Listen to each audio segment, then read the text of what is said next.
She would pay for this lie with more than just her soul. The thought was a cold stone in her stomach, a constant companion in the silent, sprawling penthouse that felt more like a museum of wealth than a home. It was a deal born of desperation, a whisper in the dark that had been overheard by the one man who could turn it into a gilded cage. He was the city's shadow king, a titan of industry and whispered underworld dealings, and she was just his maid, a ghost who polished his marble floors and ironed the sharp creases into his emotionless suits. This is the story of a desperate bargain, a fake love that threatens to become the most dangerous and most real thing in their lives. Stay until the end to discover if a heart built of ice can truly be melted by a love it was only meant to perform. Zola moved through the vast apartment with a practiced, silent grace, her presence a mere whisper against the cold gleam of glass and chrome. Every surface in Kong Jinwoo's penthouse reflected the Seoul skyline, a glittering tapestry of a world he commanded from this sterile perch 40 stories in the air. The silence here was absolute, broken only by the hum of the climate control and the soft swish of her dark blue uniform. It was a silence that pressed down, heavy and suffocating, a perfect mirror of the man who inhabited the space. Jinwoo was a creature of shadow and control. She had worked for him for 6 months and had never heard him raise his voice, never seen his stoic expression flicker with anything resembling joy or sorrow. He was granite, immovable and cold to the touch. Yet, she saw the loneliness etched into the corners of his eyes when he thought no one was watching, a profound isolation that all the money in the world couldn't fill. She understood loneliness. Hers was a different kind, a frantic, clawing thing born not of wealth but of its absence. Her phone buzzed in her pocket, a vibration of doom. She knew it was her aunt. Slipping into the cavernous pantry, she answered, her voice a hushed prayer. The news was exactly what she feared. Her mother's hospital bills had increased, and her younger brother, David, would be kicked out of the university if his tuition wasn't paid by Friday. The familiar wave of panic, cold and nauseating, washed over her. She was their pillar, the one who had sacrificed her own dreams of opening a small bakery to send money home. But now, the pillar was crumbling. Leaning her head against a shelf of imported spices that cost more than her monthly rent, a single, hot tear traced a path down her cheek. The weight of it all, the endless, grinding pressure, finally broke the surface. "Oh, God," she whispered into the silent pantry, her voice cracking with a strain of unshed sobs. "What am I going to do? I need a boyfriend. A rich one. Just for a little while. Someone to help. Just for a moment." She squeezed her eyes shut, a foolish, childish wish escaping into the dark. It was the most vulnerable, most honest thought she'd had in months, and she thought she was utterly alone when she said it. She was wrong. From the darkened archway of the dining room, Jinwoo stood motionless, a column of shadow against the city lights. He had heard every desperate, trembling word. The click of his polished leather shoes on the marble floor was like a gunshot in the oppressive silence. Zola's head snapped up, her heart leaping into her throat as he emerged from the shadows, his face an unreadable mask.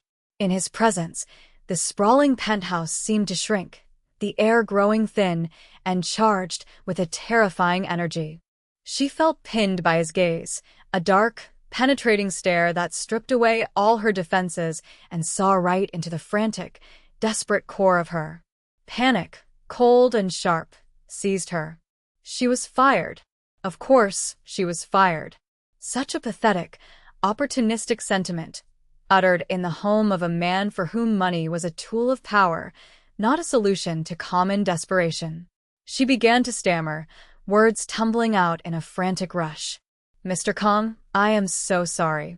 I didn't know you were there. It was a moment of weakness. It will never happen again, I promise. Please, I need this job." Her apology dissolved into a choked sob she couldn't hold back. He simply watched her, his expression unchanging. He didn't lash out, didn't call security. He just waited until her frantic explanation withered into a terrified silence. Internally, his mind was a storm of cold calculation. His grandfather, the old patriarch of the Kong dynasty, had delivered an ultimatum just that morning. Secure a suitable partner before the annual family summit in 2 weeks, or have one chosen for him, a choice that would inevitably involve a merger with a rival family, a woman of cold ambition who would be a liability, not a partner. He needed stability, a performance. He needed someone who would be convincing but temporary, someone with no claim to his world. He looked at Zola, truly looked at her for the first time. He saw the genuine fear in her wide, expressive eyes, the tremble of her hands clasped before her. This wasn't the cunning of a gold digger, it was the raw, unvarnished terror of a person at the absolute end of their rope. Her desperation, so inconvenient for her, had just become extraordinarily convenient for him. He took a step closer, his voice low and devoid of emotion, a stark contrast to the chaos raging inside her. "You need a rich boyfriend," it wasn't a question. It was a statement of fact, a confirmation of what he'd heard. Zola could only nod, tears glistening on her lashes. He continued, his tone as sharp and precise as a surgeon's scalpel. "And I require a fiancé for a family gathering. A temporary arrangement. A performance for a specific audience." Her mind struggled to keep up, the logic of his words failing to connect in the fog of her fear. He stopped directly in front of her, the sheer force of his presence overwhelming. "I will solve your financial problems. All of them. Your mother's medical care, your brother's education. In return, you will play a role for me. You will be my devoted partner." He paused, letting the weight of the impossible offer settle in the space between them. "I will be your boyfriend." The words hung in the air, a preposterous, dangerous lifeline. Zola stared at him, her heart hammering against her ribs. He was offering her a deal with the devil, a way out that led deeper into a world she couldn't possibly understand. It was a trap, a fantasy, a madness. But as she thought of her mother's tired face and her brother's hopeful eyes, she knew it was a madness she was about to embrace. The contract was as cold and impersonal as the man who'd had it drafted. It lay on the polished surface of his obsidian desk, a stack of pages filled with clauses and stipulations that governed every aspect of their manufactured reality. Zola's hand trembled as she signed her name, the ink a stark black signature sealing her fate. The moment the pen lifted, the air shifted. She was no longer Zola, the maid. She was a performer, and he was her director. The power dynamic, already skewed, had twisted into something new and infinitely more complex. Their first lesson began immediately. There was no time to waste. His family's summit loomed like a guillotine. "We need a history," he stated, his voice clinical as he led her not to the kitchen or the laundry room, but to the plush leather sofa in his living area. It was the first time she had ever been permitted to sit there. The act felt like a transgression. He wanted to practice, to test their chemistry in a public setting where the stakes were low. He chose a restaurant so exclusive it didn't have a sign, a place where the waiters moved with silent efficiency and the clinking of cutlery was a hushed, reverent sound. Zola, dressed in a simple but elegant dress he'd had delivered, felt like an imposter. The fabric was silk, a material she had only ever touched while laundering his shirts. She clutched the small handbag, her knuckles white. The awkwardness between them was a tangible thing, a third guest at their table. He, a man who negotiated multi-million-dollar deals with brutal efficiency, was utterly lost in the art of small talk. She, a woman whose life was a whirlwind of work and worry, had forgotten how to simply be. "So," she began, her voice a little too loud in the quiet room, "how should we say we met?" Jin-woo stared at a bread roll, as if it held the secrets to the universe. His mind, a fortress of strategy and logic, had no file for fabricating romance. He had always acquired what he wanted through power or payment. He had never needed to charm. "At the opera," he said finally, the words sounding foreign on his tongue. Zola's eyes widened slightly. "I've never been to the opera. I own the controlling stake in the Seoul Metropolitan Opera House," he replied flatly, as if that explained everything. It is a plausible venue for our social circles to intersect. His answer was so devoid of romance, so transactional, that a small, nervous laugh escaped her lips. The sound surprised them both. For a fleeting second, the tension broke. He looked at her, truly looked at her, and saw not the desperate woman from the pantry or the terrified employee, but a woman with a light in her eyes, a warmth that his sterile world desperately lacked. He noticed the way a strand of her dark hair curled beside her ear, the genuine amusement in her smile. An unfamiliar feeling stirred within him, something that wasn't part of the contract. He cleared his throat, the stoic mask slipping back into place, but the crack was there. "We will say we met at a charity gala I hosted." More believable, Zola nodded, a real smile touching her lips this time. Okay, a gala.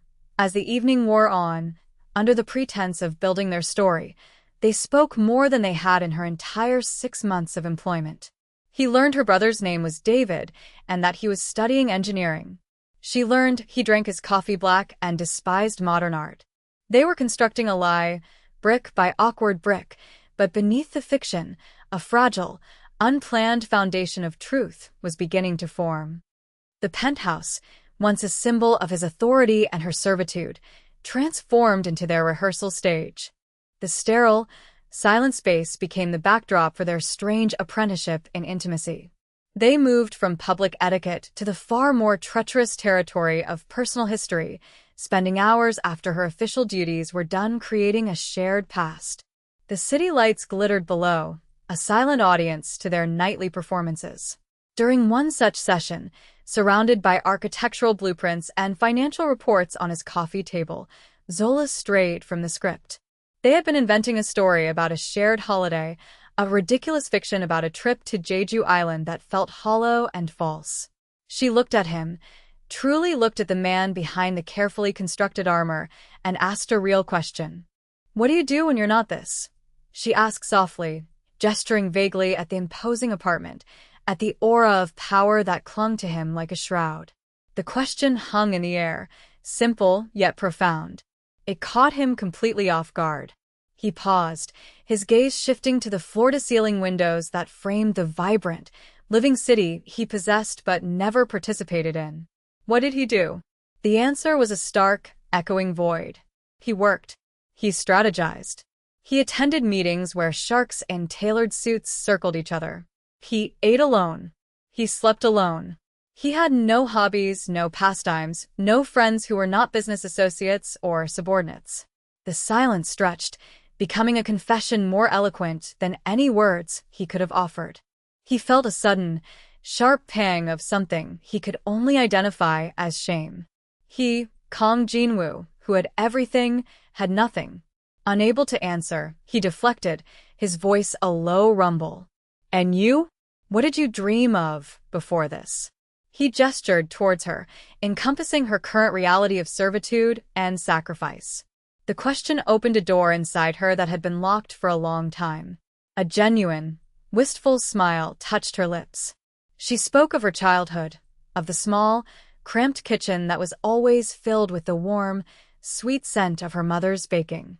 She described her dream, not of wealth or power, but of a small, sunlit bakery with a blue door, a place where people would come for coffee and warm bread, a place filled with laughter and community. Her words painted a vibrant, sensory world of warmth, family, and simple joys, a world that was the complete antithesis of his own. As he listened, standing by the window, his reflection a ghostly figure superimposed over the sprawling city, he felt the stark emptiness of his own existence like a physical blow. Her dreams were not about acquiring things, but about creating connection. He commanded an empire of concrete and steel, but she spoke of an empire of warmth and flower. In that moment, the carefully constructed lines of their arrangement blurred. He was not just looking at his contractual fiancée, he was looking at a woman whose quiet strength and selfless heart held a richness he could never buy. A profound, unfamiliar longing echoed through the hollow chambers of his heart. The day of the Kong family summit was approaching with the inexorable dread of a final judgment. The pressure was mounting, and the final pieces of their elaborate performance had to be set. The most crucial element was her transformation. Zola, the quiet maid, had to become a woman who could stand beside Kang Jin-woo and not look out of place, a woman who could withstand the piercing scrutiny of his formidable grandfather. He hadn't told her the full truth about his family's business, but she could feel the danger humming beneath the surface of his life. One afternoon, the penthouse was filled not with the scent of cleaning supplies, but with the rustle of silk and the murmur of a high-fashion stylist and her assistants. Racks of designer gowns were wheeled in, a dazzling array of colors and fabrics that made Zola's head spin. She felt like a doll being dressed, an object being prepared for display. One by one, she tried on the dresses, each one a more expensive and beautiful costume than the last. Finally, the stylist chose a gown of deep sapphire silk that shimmered like a captured night sky. It clung to her curves, the elegant cut highlighting the graceful line of her neck and shoulders. When she stepped out of the bedroom, the assistants fell silent. Jin-woo was on the phone, his back to her, his voice clipped and authoritative as he finalized a business deal. Then he turned. The words died in his throat. The phone slipped slightly in his hand. For the first time since she had known him, Kang Jin-woo's mask of detached control shattered completely. His eyes, usually so guarded and cold, widened almost imperceptibly, tracing the silhouette of the woman before him, as if seeing her for the very first time. He saw not an employee, not a contractual partner, but a vision of breathtaking elegance and beauty. He ended his call abruptly, his gaze never leaving her. "There is one final thing," he said, his voice huskier than usual. "We may be expected to dance." He gestured to a small speaker, and a soft, classical melody filled the vast living room. "I will teach you." He moved toward her, and the space between them crackled with a new, terrifying energy. This was not part of the business transaction. This was something else entirely. He reached for her, his movements hesitant for once. He placed one hand on the small of her back, the warmth of his palm seeping through the cool silk of her dress. The touch was a bolt of lightning, a jolt that shot through Zola's entire body, making her gasp softly. He felt it too, a current that short-circuited the complex wiring of his brain, leaving only the stunning, overwhelming reality of her in his arms. Her heart hammered against her ribs, a frantic drumbeat against the slow, languid melody. All his calculated thoughts, all his strategies and defenses, evaporated. There was only the scent of her perfume, the feel of the silk beneath his fingers, and the profound depth in her eyes. The dance was clumsy at first, a hesitant series of steps on unfamiliar ground. But then they found a rhythm. They moved together, the vast city's skyline their witness, the line between performance and reality dissolving with every beat of the music. The pretense melted away, burned off by the heat of a connection that was entirely, dangerously real. The music faded, but they didn't stop. They stood in the center of the room, still holding each other, their faces inches apart. The only sound was the frantic, synchronized beat of their two hearts. His thumb brushed against her cheek, a whisper of a touch that sent a shiver through her entire being. The world outside the penthouse windows, with its millions of lights and hurried lives, ceased to exist. There was only the space of a breath between them, a space charged with unspoken questions and terrifying possibilities. Jin-woo's mind, a place usually filled with cold logic and calculated risks, was utterly silent. All he knew was the magnetic pull towards her, an instinct that bypassed reason and went straight for the heart he hadn't known was still beating.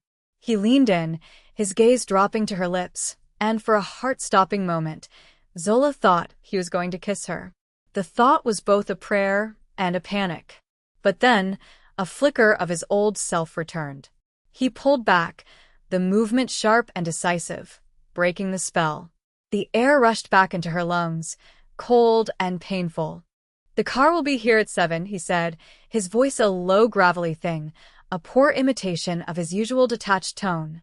He turned away from her then, striding towards his office and closing the door behind him with a soft, final click, leaving Zola standing alone in the center of the vast room, her hand pressed against her racing heart. The sapphire dress felt less like a beautiful gown and more like a costume for a role she was no longer sure she could play without losing herself completely. The calm estate was not a home. It was a fortress of tradition nestled in the hills outside Seoul, a place where ancient pines stood like stoic sentinels guarding generations of secrets and immense power. As their car swept through the imposing gates, Zola felt a wave of inadequacy, so profound it was almost paralyzing. The women she saw gliding across the manicured lawns were like creatures from another species, draped in jewels and exuding an effortless, inherited confidence. Jin-woo must have sensed her fear. His hand, warm and firm, covered hers where it rested on the seat between them. "Stay close to me," he murmured, his voice a low anchor in the storm of her anxiety. "And do not let them see you are afraid." Inside, the air was thick with polite smiles that didn't reach the eyes and the quiet, brutal judgment of old money. All eyes turned to them as they entered, a wave of whispers following in their wake. But the most formidable gaze of all belonged to the old man seated at the head of a long, formal dining room. Chairman Kong, Jin-woo's grandfather. He was a patriarch from another era, his face a roadmap of hard-won battles, his eyes as sharp and discerning as a hawk's. He beckoned them forward, his gaze sweeping over Zola with an intensity that felt like a physical violation. "So," the chairman's voice was like stones grinding together. "This is the woman who has finally captured my grandson's attention." Zola's heart hammered, but she met his gaze, remembering Jin-woo's advice. She gave a small, respectful bow. "It is an honor to meet you, Chairman." Throughout the tense, multi-course dinner, she was peppered with questions about her family, her education, her interests. With Jin-woo providing quiet, supportive cues, she navigated the minefield, using the fabricated stories they had so painstakingly rehearsed. She spoke of her fictional art history degree, of charity auctions and summers in Europe, and to her own astonishment, they believed her. More than that, they seemed charmed by her quiet grace and deferential manner. She was the perfect, unassuming partner for the family's powerful heir. The true test came after dinner, in the grand, dimly lit garden. Jin-woo was pulled away by his uncles to discuss business, leaving Zola momentarily alone. It was then the chairman approached her, his presence silencing the crickets. "My grandson is a difficult man," he said, not unkindly. "He has built walls around himself so high I feared no one would ever be able to climb them. He seems different with you." Lighter, he looked at her then, his gaze softening for the first time. "What is it you see in him?" The question was real, not part of the test. It demanded a true answer. Zola looked across the garden to where Jin-woo stood, his silhouette stark and powerful against the ambient light. She thought of the loneliness in his eyes, the awkward way he'd tried to invent a romantic story, the surprising gentleness of his hand on her back when they danced.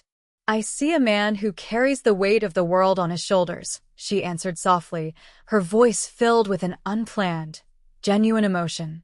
"And I see a good man who deserves to have someone help him carry it." At that moment, Jin-woo turned, his eyes finding hers across the expanse of the garden.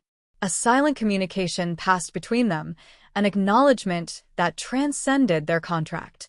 The chairman saw it too. He gave a slow, satisfied nod. Later, as they prepared to leave, the night air was cool and crisp. Jin-woo led her to a secluded part of the garden, near a stone bench overlooking the distant city lights. "You are incredible," he said, his voice filled with a raw admiration she had never heard before. The tension of the evening, the fear and the adrenaline, finally gave way to a powerful, overwhelming wave of emotion. The line between the lie and the truth had been erased. He stepped closer, his hands coming up to cup her face, his thumbs gently stroking her skin. "Zola," he breathed her name like a prayer. And then he lowered his head and kissed her. It was nothing like a performance. It was a collision of desperation and longing, of loneliness and hope. It was hesitant at first, then deepened into something raw and hungry, a confession of everything they couldn't say. In the shadow of his ancestral home, under the silent watch of the stars, Their fake love story culminated in a moment of undeniable, earth-shattering truth. The drive back to the city was a masterpiece of unspoken tension. The kiss had changed everything, shattering the carefully constructed artifice of their arrangement and leaving them exposed and vulnerable in its wake. The silence in the car was no longer the comfortable, professional quiet they had once known. It was a heavy, charged thing, thick with the memory of that moment in the garden. Each of them was lost in a private maelstrom of confusion. For Zola, the kiss had been a devastating revelation. It had confirmed the terrifying suspicion that had been growing within her for weeks. She was falling in love with him. Not the idea of him, not the wealthy benefactor, but the man himself, the lonely, awkward, surprisingly gentle man hiding behind the granite facade. This love was a hopeless, dangerous thing, a feeling that had no place in their contract. She was an employee, a temporary fixture, and her heart had foolishly forgotten its role. She stared out the window at the blurred city lights, her reflection a ghostly image of a woman caught in a gilded trap of her own making. For Jinwoo, the kiss was a seismic event that had shaken the very foundations of his controlled world. He had never acted on impulse, never been ruled by emotion. His life was a series of calculated moves, strategic alliances, and emotional firewalls. Yet, when he had looked at her in that garden, so poised and strong under his grandfather's scrutiny, a fierce, primal wave of pride and possessiveness had overwhelmed him. The kiss had not been a strategic move to solidify their story. It was an act of pure, unadulterated want. The feeling terrified him. It was a weakness, a vulnerability he could not afford. Control was his armor, and this woman, with her quiet strength and disarming sincerity, had found the chink in it. He gripped the steering wheel, his knuckles turning pale, his mind racing to rebuild the walls she had so effortlessly breached. When they arrived back at the penthouse, the spell was broken. The familiar, sterile environment served as a stark reminder of their reality. He was the boss, she was the maid. He walked her to the door of her modest room down the hall from the main suite, a distance that suddenly felt like a chasm. "You performed your role exceptionally well," he said, his voice once again cool and distant, the warmth from the garden completely extinguished. "The initial payment, as stipulated in the contract, has been transferred to your account." The words were like a slap in the face. He was re-establishing the boundary, reminding her of what she was, a paid actress. The kiss, that earth-shattering moment of connection, was being dismissed as part of the performance. Pain, sharp and piercing, lanced through her chest. She couldn't meet his eyes. "Thank you, Mr. Kong," she whispered, her voice barely audible. She slipped inside her room and closed the door, leaning against it as the tears she had held back all night finally began to fall. Outside, Jinwoo stood motionless in the hallway for a long moment, his hand clenched into a fist at his side. He had done the logical thing, the safe thing. He had reinforced the terms of their agreement to protect himself from the emotional chaos she inspired. Yet, as he walked away down the cold, empty hall, he had never felt more alone or more like a fool. The fortress around his heart had been rebuilt, but now, from the inside, it felt exactly like a prison. The days that followed were a quiet, refined form of torture. The contract had been fulfilled, the money was in her account, enough to settle her mother's bills, secure her brother's education, and even put a down payment on a small commercial space. She was free. Yet, Zola found herself unable to leave. She told herself it was a sense of duty, that she needed to work out a notice period, but the truth was far more complicated. Leaving the penthouse meant leaving him, and that felt like a physical amputation. She retreated back into her role as a maid, becoming more silent and invisible than ever before. She polished surfaces that were already gleaming and avoided the rooms he was in, the vast apartment becoming a chessboard where they moved in a dance of mutual avoidance. The air between them was thick with unspoken words, with the ghost of a kiss that both of them were desperately trying to forget. Jinwoo, for his part, threw himself back into his work with a renewed, almost manic intensity. He took meetings at all hours, his voice a cold, sharp instrument of command on conference calls that echoed through the silent apartment. He was the lonely titan once more, surrounded by wealth and power, yet achingly alone. But something had fundamentally changed. The silence of his home was no longer a peaceful refuge. It was a roaring void that amplified her absence. He would catch her scent, a faint trace of the simple, clean soap she used, and his concentration would shatter.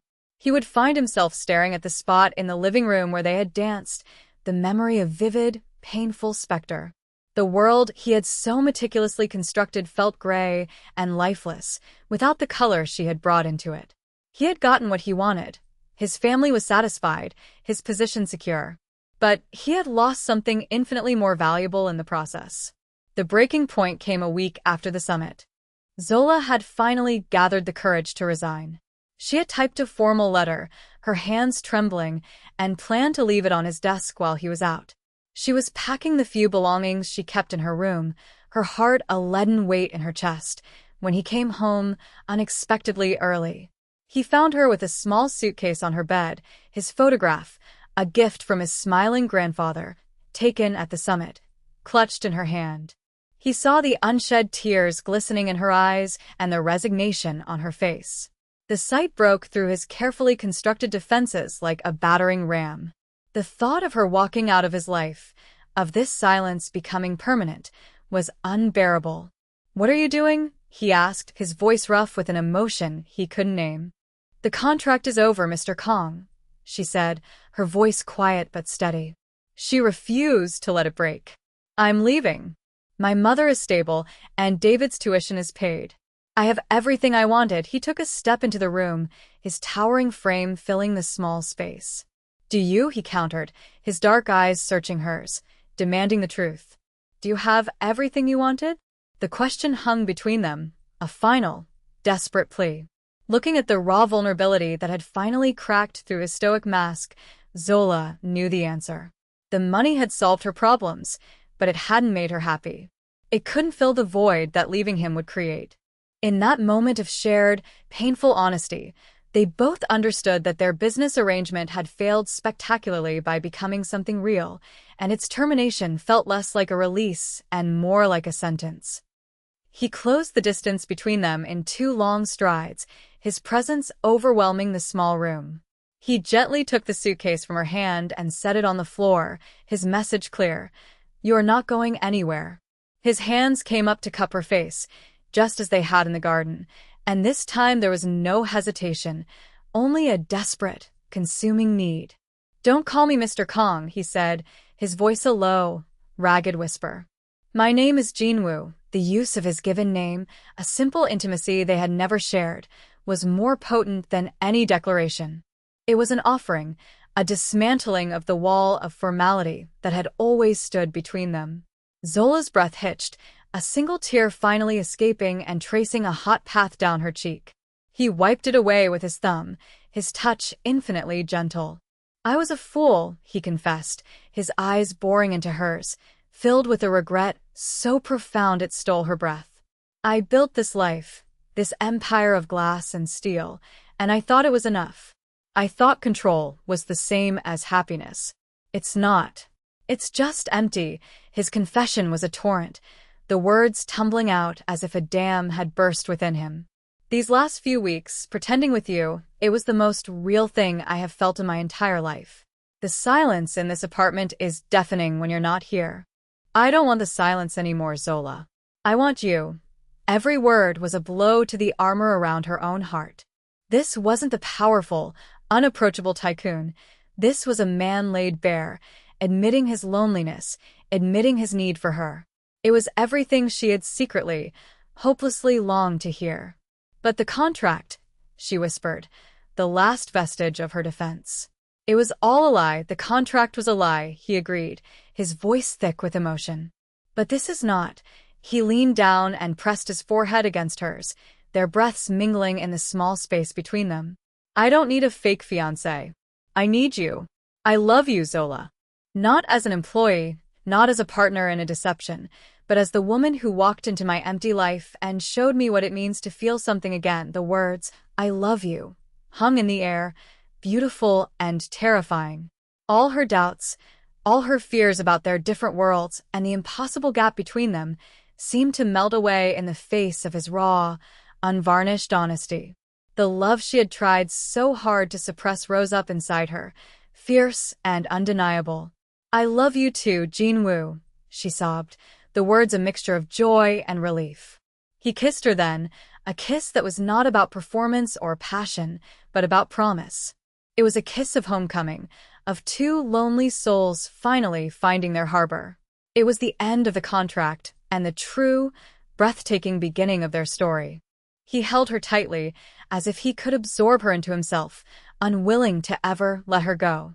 The grand, sterile penthouse no longer felt like a cage, but a sanctuary, finally, blessedly filled with a warmth that had nothing to do with the climate control and everything to do with the two hearts that had finally found their rhythm together. 2 years later, the scent of fresh bread and brewing coffee filled the air, a warm, comforting cloud that spilled out onto the bustling Seoul street. The morning sun streamed through the large front window of a charming bakery, illuminating the words painted in elegant script on the glass. Zola's Place, the door, a cheerful, welcoming shade of blue, opened and closed with a merry jingle, admitting a steady stream of customers. Behind the counter, her face glowing with a happiness that seemed to radiate from within, Zola placed a warm croissant into a bag for a customer, her smile genuine and easy. She wore a simple white apron dusted with flour over a comfortable dress, her hair tied back loosely. She looked nothing like the timid, uniformed maid who had once moved like a ghost through a silent penthouse, nor the terrified imposter in a sapphire gown. She looked like a woman who had found her purpose, a woman who was home. The bell on the blue door jingled again, and this time, the man who entered didn't come for the bread. Jin-woo, dressed not in a severe, corporate suit but in a soft cashmere sweater and casual trousers, smiled the moment he saw her. The harsh, guarded lines of his face had softened over the years, replaced by a warmth and contentment that had once seemed impossible. He no longer looked like a lonely titan, but simply like a man in love. He came around the counter and wrapped his arms around her waist from behind, resting his chin on her shoulder and inhaling the sweet, flowery scent of her hair. "How's my favorite baker?" he murmured into her ear, his voice a low, affectionate rumble that still made her heart skip a beat. "Busy," she laughed, leaning back against the solid warmth of his chest. "These cinnamon rolls are a bigger hit than your last corporate merger," he chuckled, the sound rich and real. He had delegated much of the day-to-day running of his empire, discovering that true wealth wasn't in a stock portfolio, but in stolen moments like these.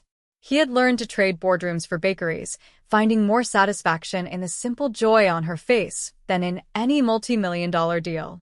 Their life was a beautiful juxtaposition of their two worlds. They still lived in the penthouse, but it was no longer a sterile museum. It was filled with the scent of her baking, with books and music, with the laughter of their friends. They hosted small, intimate dinners instead of cold corporate events.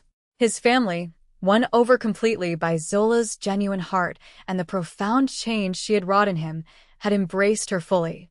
The chairman was a regular at the bakery, claiming Zola's scones were the only thing that could make him smile before noon. As the lunch rush subsided, Jin-woo took her hand, his thumb stroking the simple gold band on her finger. "Do you remember that first night?" he asked softly, his eyes full of the memory. "In that awful restaurant, when we tried to invent a story?" Zola smiled. "You wanted us to have met at the opera. It was a terrible idea," he admitted, a grin spreading across his face. "Our real story is so much better."